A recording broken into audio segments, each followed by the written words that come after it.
Pois bem, senhoras e senhores, uma salva de palmas para o nosso amigo Carlos, por favor. Obrigado, pessoal. Não vou tomar muito tempo, vou tentar fazer ela em 15 minutos, porque o assunto é rapidinho, tá? Seinesp é o Sindicato das Empresas de Internet do Estado de São Paulo. Que assunto chato, vai falar de sindicato, esse cara aí. Mas é uma coisa importante, eu queria que vocês prestassem atenção, porque muita empresa pode estar enquadrada errado, e muita coisa está acontecendo nesse país, e hoje o sindicalismo hoje está tomando conta desse país. Então, eu queria passar rapidamente para vocês algumas coisas. Fala rapidinho, definição. Sindicato patronal, às vezes você recebe a guia lá do contador, para pagar o sindicato. Já paguei o sindicato. Qual deles? Nem sei. Então, tem dois. Existe o patronal e o dos empregados. O patronal representa as empresas, os empregados, ou laboral, chamado também laboral, representa os empregados. Então, é os dois lados da coisa. Eles fazem o que, o sindicato? Celebram uma CLT, que é a Convenção Coletiva, CCT, desculpa, Convenção Coletiva de Trabalho, que é o acordo entre as duas partes, que baseado na CLT, CLT é a Consolidação das Leis Trabalhistas, né? Há um afinamento aí na hora que o sindicato do patronal e dos empregados se reúnem e fazem lá, discutem o acordo para quanto vai ser o aumento esse ano, alguma cláusula especial, alguma condição a mais ou ajustada na CLT, que às vezes não foi, e ela chama-se CCT.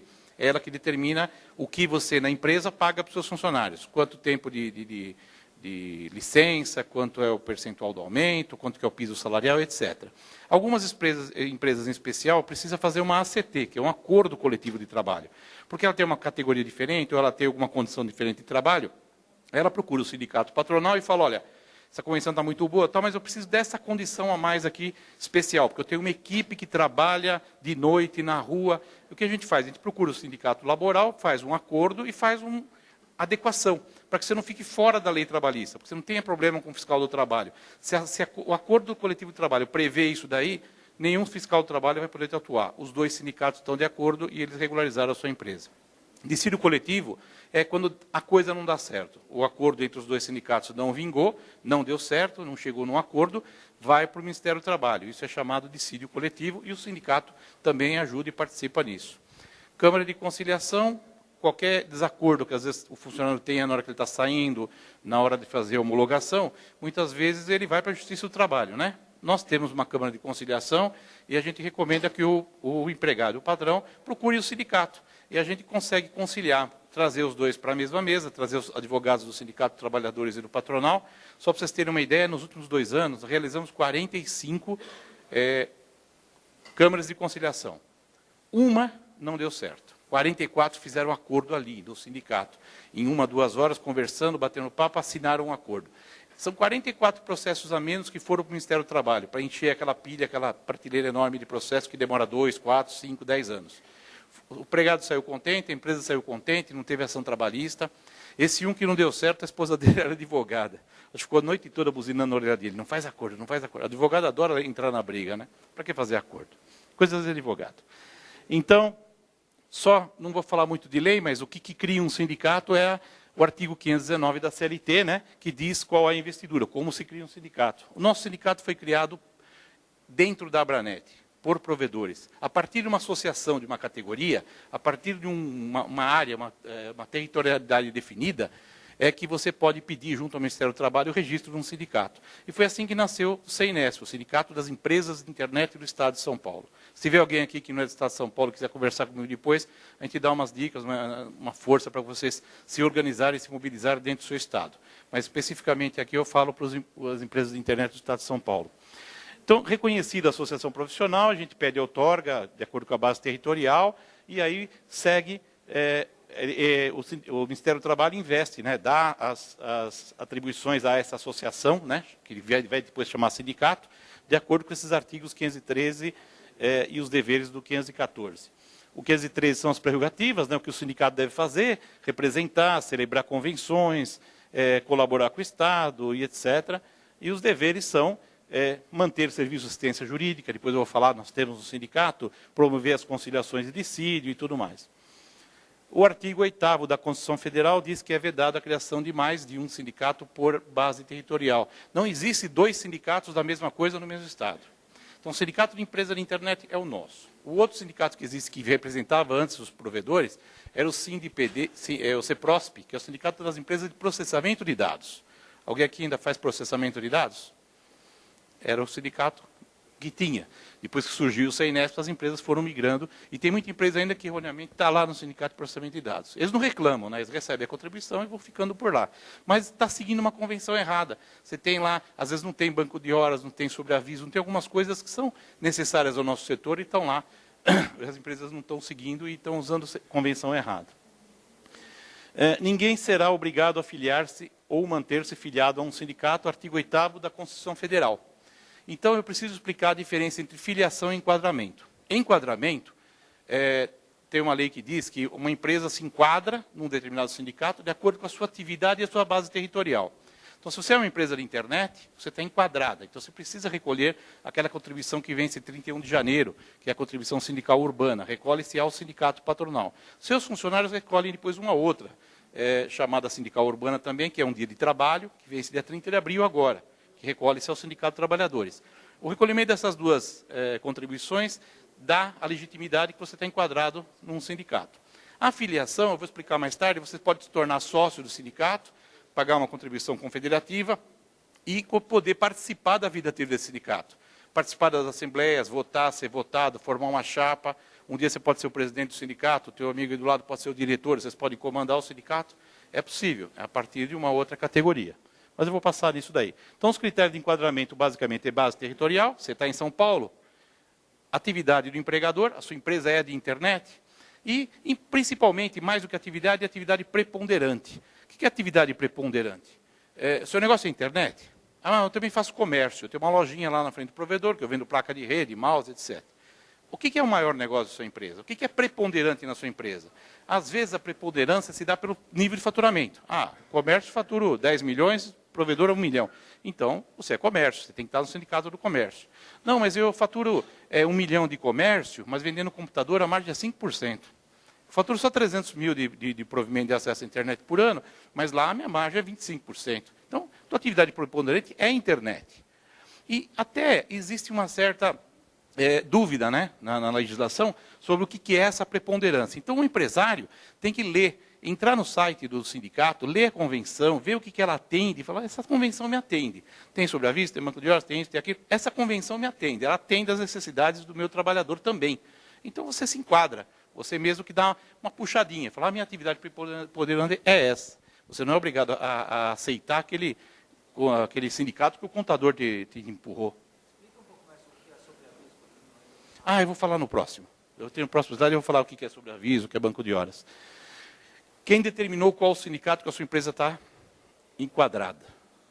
Normalmente quem é? O contador, né? E está errado. O seu contador não pode dizer o que você tem, qual a sua atividade. Tem muito contador que enquadra a empresa até no KINAI, lá da Receita Federal, o primeiro, mais ou menos de acordo com o que diz o nome. Outro dia nós vimos uma empresa lá chamada Táxi não sei o que lá, ela estava recolhendo para o nosso sindicato. O que uma empresa de táxi está recolhendo para o sindicato de internet? Fomos olhar o KINAI dela, aquele código que tem na Receita Federal, uma empresa de transporte rodoviário. Falei, está errado isso daqui, o que está fazendo? Fui lá, entrei no site da empresa. Ela desenvolve um software na internet para poder localizar o táxi. Sabe aquele que você põe no iPhone, localiza o táxi e tal? O cara nunca teve um táxi, nunca trabalhou com um táxi, nem sabe como dirigir um táxi, nem tem licença para o táxi, e o contador dele enquadrou ele como empresa de transporte. Então, observem qual o KINAI que a sua empresa está enquadrada. Isso vai determinar muitas coisas. Vai determinar até o percentual daquele programa de desoneração de folha que você está enquadrado. Pode ser que você esteja um baita benefício pagando 1 ou 2% sobre o seu faturamento, em vez de pagar 20% de INSS. O FAP, que é aquele fator acidente previdenciário, que vocês pagam junto na guia do GPS, do INSS, varia de 0,5% a 2%. De acordo com o KINAI que você está enquadrado, a indústria metalúrgica, os índices de acidentes são altíssimos, é 2%.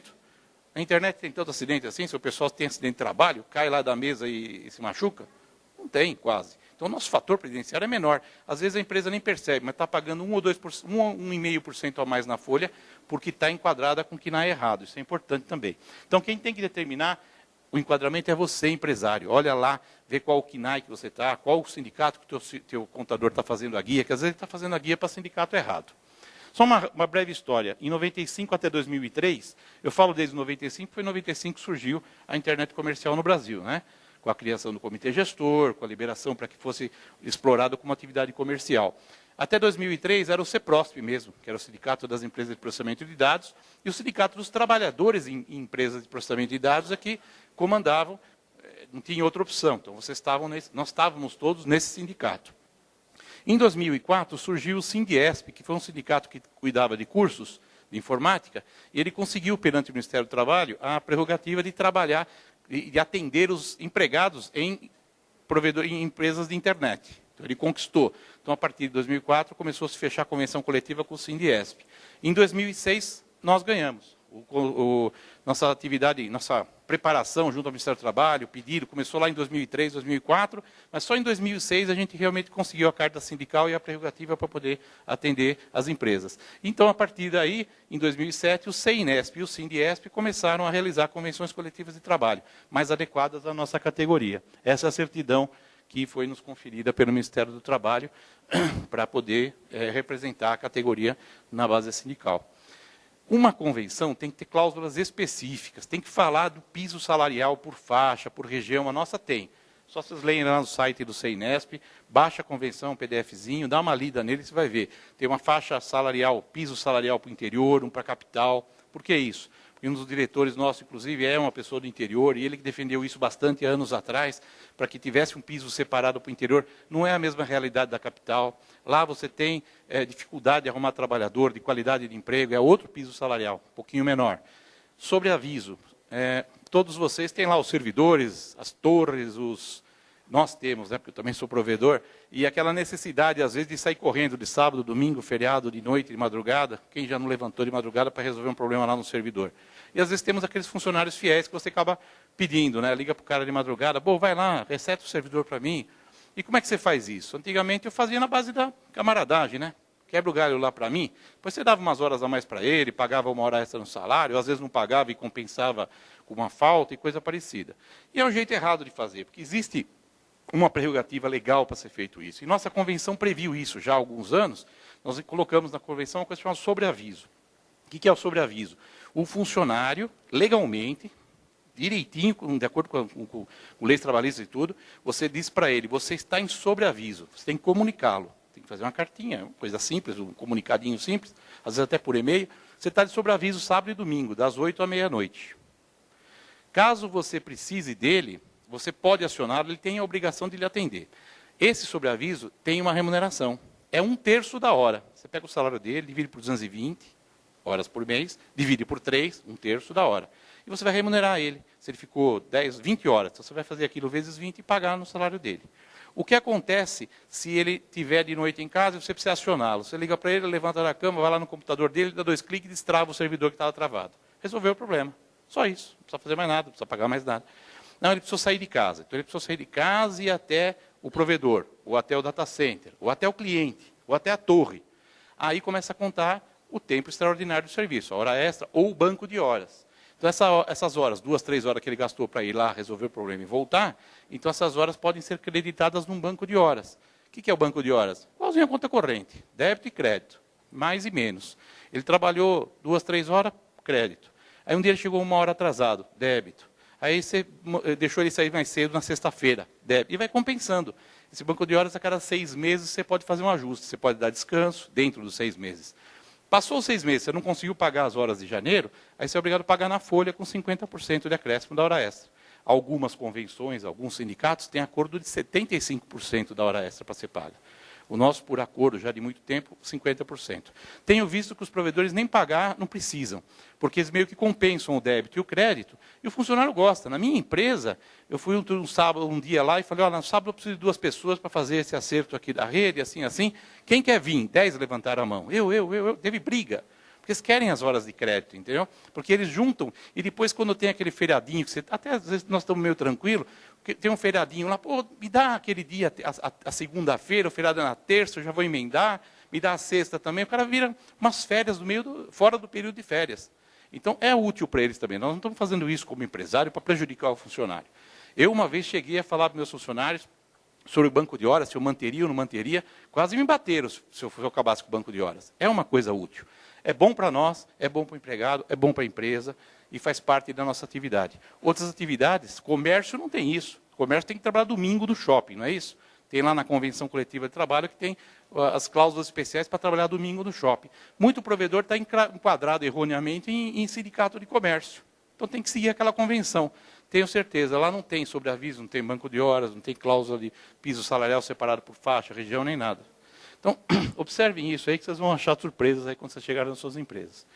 A convenção nossa, ela é redigida, debatida, defendida anualmente. Todo ano se renova a convenção. E quem faz isso não é 2, 3 advogados aí que não é do setor nem nada. São nós mesmos, somos nós empresas do setor. Eu sou o presidente do sindicato, tenho um provedor pequeno na cidade de Diadema, 50 funcionários, já desde 1990, começo da internet, 92, e eu sou hoje o presidente do sindicato. Por quê? Eu vim galgando, vim como diretor, já desde 2005 eu estou trabalhando dentro do sindicato, e o pessoal acabou me escolhendo para ser, e eu sou um meio ponto moderador entre os grandes e o pequeno. Na nossa diretoria, temos o Terra, que é vice-presidente, o UOL, o IG, Mercado Livre, Yahoo, todos trabalham. Mas tem também o Criare. Cadê o Fábio, Armando? Lá são diretores lá do Conselho Fiscal. Tem o Sinclair, que não está aqui, uma outra empresa pequena também, que faz parte lá também da diretoria. Tem o Evandro, da Americana, que alguém talvez conheça, da Americana Digital, é diretor lá também. Então, nós temos os grandes e os pequenos, representando os provedores. E quando sentamos na mesa para debater uma convenção coletiva, se for deixar os grandes decidirem o piso salarial, o Sindicato Trabalhador pede lá R$ 1.200, R$ 1.300 de piso, eles falam, por nós tudo bem, o nosso piso é maior. Opa, para lá, os pequenos não têm um piso desse. Então, por isso nós temos um piso um pouco mais moderado. Não é que nós não queremos dar, mas vamos manter o aumento todo ano, mas dentro de uma realidade, né? Então, há um ponto de moderação ali dentro, entre os grandes e os pequenos, por isso que nossa convenção ela se encaixa muito bem. Não deixem de ler. A contribuição sindical que eu comentei aqui no começo, ela é prevista no artigo 578 até o 591 da CLT. Ela é tributária, ela tem natureza tributária, é recolhida compulsoriamente pelos empregados em janeiro, pelos empregadores em janeiro, que são nós empresas, né? E pelos trabalhadores em abril. Vocês descontam esse mês aqui um dia de salário dos empregados e vai recolher agora dia 30 de abril, para o sindicato da categoria deles. O artigo 8º da Constituição diz que toda empresa que exerce alguma atividade econômica, profissional, ela tem que estar associada a algum sindicato. Então, isso aí, você hoje já paga. Você não vai, o Carlos veio aqui fazer uma apresentação, ele quer que a gente comece a pagar a contribuição para ele. Você já paga isso hoje. Para alguns sindicatos você já paga. O contador emite anualmente a guia. Se o fiscal do trabalho chegar lá e você não recolheu, ele vai multar porque você não recolheu a contribuição sindical. É lei. Então, só recolha para o sindicato certo. Senão você está recolhendo o sindicato errado e vai obrigado a seguir a convenção do sindicato errado. Observem isso. Essa é a cartinha que a gente manda anualmente. Eu destaquei aqui só a contribuição, para falar o que é a contribuição. Uma empresa pequena que tem um capital social até 11 mil reais, é R$ 91, foi esse ano, em 31 de janeiro agora. R$ 91 no ano, não é no mês mensal. Uma vez só que se contribui. Eu pus um exemplo de uma empresa maior aqui, eu pus R$ 200 mil de capital social, seria R$ 529. A maior parte das empresas são capitais sociais pequenos, 20, 30, 50 mil. Então o valor realmente não é alto. E para onde vai esse dinheiro? O dinheiro dos empregadores, do patronal, quando você recolhe a guia, é uma guia da Caixa Econômica Federal. Você lê, todo sindicato tem conta na Caixa Econômica Federal. Do recolhimento que você faz, 5% vai para a confederação. Nossa confederação é a Confederação Nacional de Serviço. 15% vai para a federação, que é a FESESP, Federação de Serviços do Estado de São Paulo. 60% daquele valor, daqueles R$ 91, fica com o sindicato. E 20% vai para uma conta especial de emprego e salário no Ministério do Trabalho. É lei, que forma o saldo do FAT, que está lá. Nem sei o que eles vão fazer com aquele dinheiro todo, mas tem muito dinheiro lá.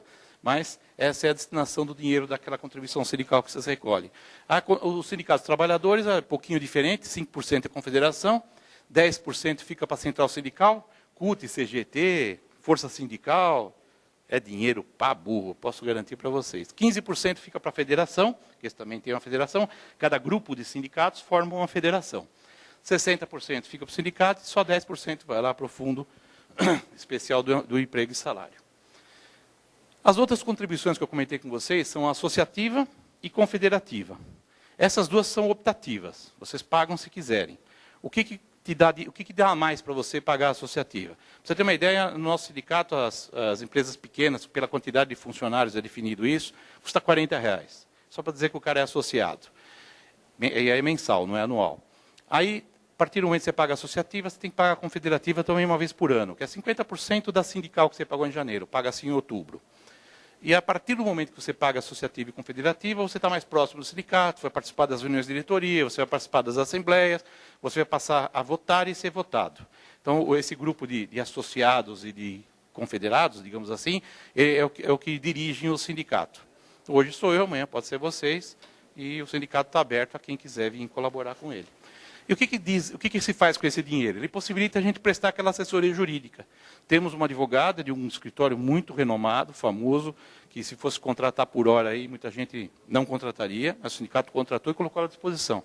Toda quarta-feira ela está lá fazendo plantão. Você liga, manda e-mail, vai lá pessoalmente, em Rua da Quitanda, 96. Liga para a nossa secretária Verônica, liga antes e fala, olha, gostaria de fazer uma consulta com a doutora Raíssa ou com a advogada que estiver aí de plantão. Vai lá e tira a dúvida. Trabalhista, tá? Assuntos trabalhistas. Olha, eu estou com vontade de implantar na minha empresa um plano de cargo e salário, eu quero mexer nos percentuais, quero mexer na carga horária, quero mexer nos horários, posso ou não posso, como eu faço isso, que documento eu peço para eles assinarem, quero implantar um regulamento novo. Toda orientação trabalhista que vocês precisarem está lá. Ela não vai mover processo, não vai defender em processo, porque isso aí já é outro assunto, né? Você tem que contratar um advogado. Mas, às vezes, o próprio advogado que você contrata tem certas dúvidas com respeito ao nosso setor. Quem ele vai consultar? Nossa assessoria jurídica. Então, ela está aí, está sendo paga para isso. Palestras e cursos. Dia 22 de abril, agora, temos uma palestra sobre FAP, que é o fator de acidente previdenciário. Aquilo que eu falei para vocês que está incluído lá no seu INSS, na guia de INSS. 2%, 1% ou 0,5%. Justamente o treinamento que nós vamos dar é para orientar que as empresas prestem atenção no enquadramento, porque é isso que vai determinar o percentual do FAP. E como fazer defesa. Grandes empresas, quando o funcionário não vem trabalhar, muitas vezes classifica a falta dele de uma maneira errada, o Ministério da Previdência entende como um acidente de trabalho, acaba pegando o teu FAP do ano que vem e te passa para 2%. Por causa de uma bobagem. Tem que saber fazer as defesas, saber enquadrar isso direitinho. E também em maio, agora dia 20 de maio, 20 ou 22 de maio, vai ter, não está fechado ainda, uma palestra sobre o e-social. Vocês sabem, já ouviram falar do e-social, o que é? Teve a nota fiscal eletrônica? O governo está integrando tudo. E o e-social é toda a parte, fundo de garantia, RAIS, toda essa parte social que o seu contador faz. Quem tem departamento de RH, quem tem RH próprio dentro da empresa, pode ter certeza, vai contratar mais um funcionário. Porque é muita obrigação para cumprir, é tudo dinâmico, diário, tudo em tempo real que tem que ser informado agora. Quem paga contador, pode esperar que ele vai vir com reajuste de mensalidade. O meu já avisou. Ó, senhor Carlos, vai ter que aumentar uns 100 conto aqui a mensalidade, porque o serviço vai aumentar para boa, vou ter que contratar mais um funcionário. E eu até não tive como falar para ela aqui não, porque eu sei o trabalho que isso vai dar. Então nós vamos fazer uma palestra para explicar o quanto isso vai ser complicado e como deve ser tratado dentro dos RHs das empresas ou dos seus contadores, tá? E para manter a sede, né? Para manter a sede, para pagar a funcionária, pagar os advogados, pagar a assessoria e tudo mais. Então é aí que vai o dinheiro. Eu peço a vocês agora, os 2 últimos slides, só para refletir uma coisa. A grande influência do sindicalismo no governo atual. São frases para pensar. Os cargos de destaque, 90% têm ou tiveram vínculo com a CUT, nos últimos anos, que é ligado ao PT. Mais de 2.000 cargos no governo Lula e Dilma são de sindicalistas, ou gente que veio do meio sindical. 67%, essas informações eu tirei tudo numa pesquisa da FGV. 67% de sindicalistas estão nos fundos de pensões das estatais, Previ, Funcef, Petros, que é onde roda muito dinheiro, onde eles guardam dinheiro para as aposentadorias desse pessoal. Então, quem está administrando esse dinheiro é gente lá dos sindicatos. E a bancada sindical no Congresso é enorme, todo mundo sabe. E nós, como estamos? Pelo menos 20 anos atrasados nesse processo. Nós deixamos a coisa acontecer, deixamos rolar, né? Não temos força nenhuma no Congresso. Você vai no Congresso, o trabalhador tem 10 deputados, cada sindicato. E nós não conhecemos ninguém. Temos que ir lá pedir favor quando precisa de alguma coisa. A Branet sofre muito, Eduardo Parajo, Négia, quando vai lá no Congresso, correr atrás dos deputados, esse e aquele, para poder ver se consegue dar vistas num processo sobre a internet, etc. O que faz? A competição e a concorrência dificultam a união. Então, nós preocupados com o nosso negócio dia a dia, olhando para o nosso umbigo, correndo atrás do servidor que parou, da torre, etc., não temos tempo de cuidar disso. Agora, dá uma olhadinha, se você conhece essa turma aqui. Olha quem são. Lembram de algum lugar? De onde eles vieram? Onde eles estão? Então é isso aí. Hoje em dia, nesse país, o governo é o sindicato. Então, nós não tivemos tempo. Eu fiz outro dia um curso, uma palestra, participei de um curso de planejamento tributário. Aí o cara estava dando, era uma sumidade, entendia para boa. E quando você fala de imposto, a gente se revolta, né? Empresário, pô, tudo isso, que absurdo, não sei o quê e tal. Aí o cara parou uma palestra uma hora e falou, para tudo. Vocês estão revoltados? Agora. Saímos todos daqui, vamos lá para o começo da Paulista, a gente estava perto, vamos fazer uma manifestação, vamos fechar a Paulista, era 4 horas da tarde. Aí todo mundo ficou parado, olhando, eu falei assim, já sei a resposta. Nós começamos no comecinho da Paulista, no primeiro barzinho, paramos todos, fazemos o happy hour, não é verdade? Não vai ter manifestação. A gente para lá, toma um chopp, nem a calçada a gente vai interromper. A gente senta nas mesinhas, pede uns chopps lá e vira um happy hour. O trabalhador não, impede a Paulista toda, quebra tudo, né? Se manifesta, está presente, está lá no governo. E nós? Nós estamos preocupados com a nossa empresa, nosso negócio. E o que vai acontecer com a nossa empresa, o nosso negócio? Amanhã, o ano que vem, próxima década. Então, precisamos nos organizar, nos movimentar. Não vamos sair na Paulista, não estou convidando ninguém para fazer manifestação na Paulista. Mas vamos desenvolver um pouquinho com esse assunto chamado sindicato, porque ele tem força. Você percebe hoje em dia que quem consegue as coisas lá são os sindicalistas. Então, o nosso objetivo aqui é fortalecer o sindicato no Estado de São Paulo, que partiu de dentro da associação, hoje já tem 330 sindicalizados, e tem 700 empresas que têm o mesmo KNAI desses 330 e que não recolhem para o nosso sindicato. Então, eu não posso chamar eles de sindicalizados. Então, eu estou fazendo um trabalho de entrar em contato com essas empresas e falar, olha onde o teu contador emitiu a guia. O sindicato do comércio está errado, é o sindicato da internet. Para a gente poder ter força e poder dizer lá em Brasília, temos 1000 empresas sindicalizadas aqui. O Vergani não está aqui, né? Mas tem o Vergani, que é o provedor ali do Sul, está na sala de exposição, ele está acabando de abrir o sindicato no Rio Grande do Sul. Nosso é o CEINESP, lá é o CEINERGS. Já está na fase final, o CNPJ está saindo, ele já está entrando com o registro em Brasília e conseguiu o registro. Nós demos o apoio moral, né? Ajudamos na documentação, etc., e ele saiu lá. Então, a partir do momento que nós tivermos o segundo, o terceiro, o quarto, o quinto, nós vamos partir para pensar numa federação. Federação das Empresas de Internet. Federação Brasileira das Empresas de Internet. O dia que tiver uma federação no Norte, uma no Sul, uma no Centro-Oeste, poderemos formar uma confederação. A confederação tem um poder que só a OAB e poucas têm, de impetrar um ADIM. Meu advogado de plantão aqui, ADIM, Ação Direta de Inconstitucionalidade. Os políticos morrem de medo disso. Porque aí você vai lá e não vai pedir nada. Você vai pôr o dedo na cara assim, eu vou impetrar uma DIN contra vocês. Isso aqui é inconstitucional o que vocês querem fazer, entendeu? Então, aí nós passamos a ter um pouquinho de força. Hoje a gente vai lá e pede, por favor, né? Por favor, pede vista desse processo. Olha, esse termo aqui está errado. Esse negócio do Marco Civil aqui, se sair, vocês vão quebrar as empresas. Por favor, pelo amor de Deus.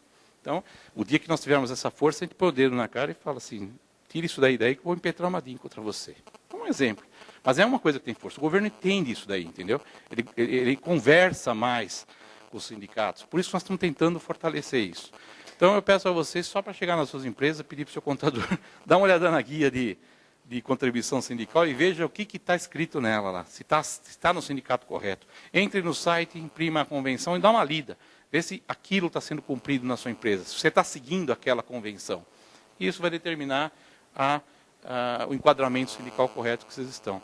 E a qualquer momento, Rua da Quitanda 96, o telefone eu coloquei lá no começo, acho que até vou voltar aqui, e vocês podem... Eu acabei pondo aquele no começo, porque esse último slide aí era mais provocativo, né?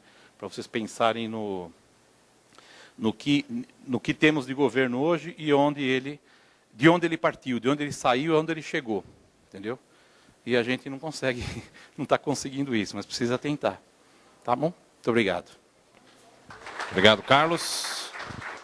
Alguma pergunta? Alguma pergunta, questionamento a respeito? Aqui, temos uma aqui, Carlos, por favor, mantenha o seu microfone. Vamos ali conversar com o nosso colega. Como é que vocês tratam bater ponto na área comercial? Então, é uma coisa que a gente precisa conversar, principalmente com o jurídico, mas hoje em dia tem o ponto eletrônico. Outra coisa que eu Mas ninguém quer bater ponto no comercial, né?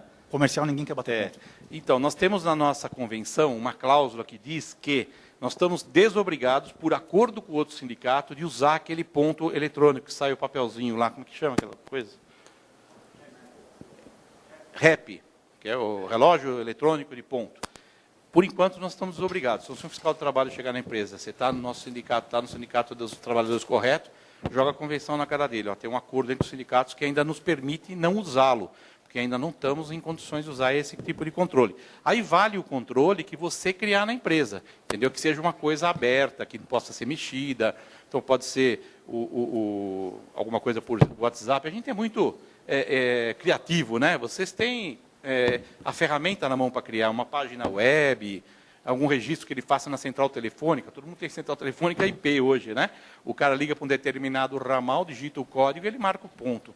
Então, isso tudo ainda é aceitável. Tá meio difícil de manter isso. Já já nós vamos ter que pensar em outra alternativa. Mas, especificamente, de pessoas do departamento comercial que não estão na empresa, você permite que ele vá direto de casa para iniciar os seus trabalhos, aí depois você pode dar uma consultadinha com a nossa assessoria jurídica, ver se ela te dá alguma luz para isso. Mas, nesse momento, o que eu recomendo que ele fizesse uma ligação para a central sua digital, digitasse um código, você tivesse um banco de dados que registrasse que a partir do momento que começou a trabalhar. O que não vai impedir dele fazer isso e continuar dormindo, né? O despertador toca, ele liga e vira para o outro lado e dorme. Mas aí é uma atitude e controle seu, né? As empresas administram do jeito que quiserem. O banco de horas. A sua empresa é de internet? Pois é.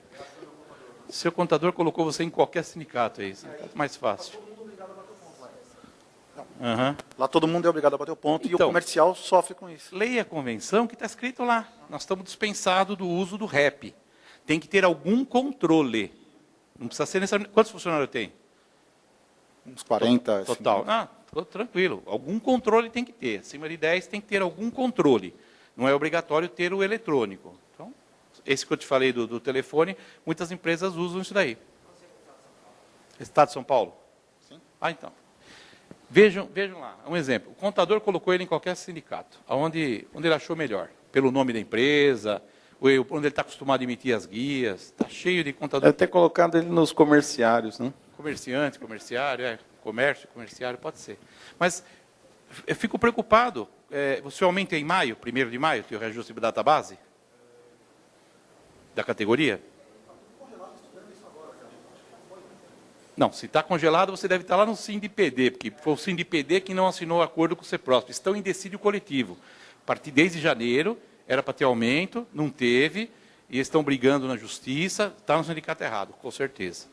Então, aí o que você faz? Vou passar para o sindicato certo. Ok, se é de internet, é de internet. Procura a nossa assessoria, liga lá no sindicato, a gente vai orientar você. Você vai ter um período que você vai ter que fazer um ajuste nisso, pagar aquela proporcionalidade dos 6 meses. Aí você recolhe certinho para o sindicato certo. Se for necessário, você vai lá até o sindicato, nós suscitamos o outro sindicato de trabalhadores. Essa empresa que estava no sindicato errado, ela precisa vir para o nosso e ela tem algumas adequações a fazer. Então, ela não vai poder se enquadrar na nossa convenção no primeiro ano, assim, imediato. Fazer tudo, porque às vezes ele já fez, ele cumpriu algumas obrigações que ele não vai cumprir de novo agora. Não vai perder esses 50%, não. Então, fazemos um ajuste e você faz um primeiro momento aquilo que eu falei de ACT, um Acordo Coletivo de Trabalho, especial para a sua empresa. Mas só para empresa grande? Não. A minha empresa, quando eu tinha 15 funcionários, eu fui lá no sindicato e fiz um ACT, fiz um Acordo Coletivo de Trabalho, porque na época o SINDPD não tinha banco de horas. Eu quis implantar um banco de horas na minha empresa.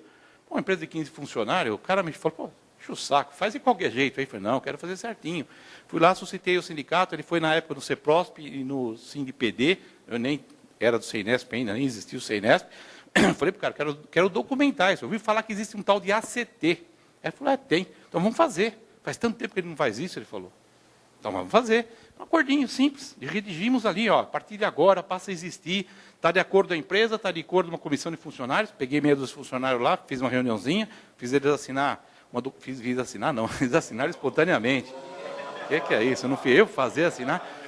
Chamei eles, querem implantar o banco de hora? Queremos. Então, faz uma comissão, assinaram, levei lá, 2 sindicatos assinaram, e a partir daí, desde 2002, 2003, eu tenho banco de horas na minha empresa, antes de existir nesse sindicato aqui. Mas fizemos a coisa certa. Nunca tive um problema trabalhista. A empresa tem 22 anos, nunca tive uma ação trabalhista, nunca saiu ninguém bravo de lá. E se saísse também, está tudo certinho. Entendeu? Então, é isso aí. Na hora que vamos acertar a sua situação, colocar um acordo trabalhista, fazer a sua adequação ao sindicato correto, facinho. Ok, uma salva de palmas para o Carlos. Obrigado, Carlos.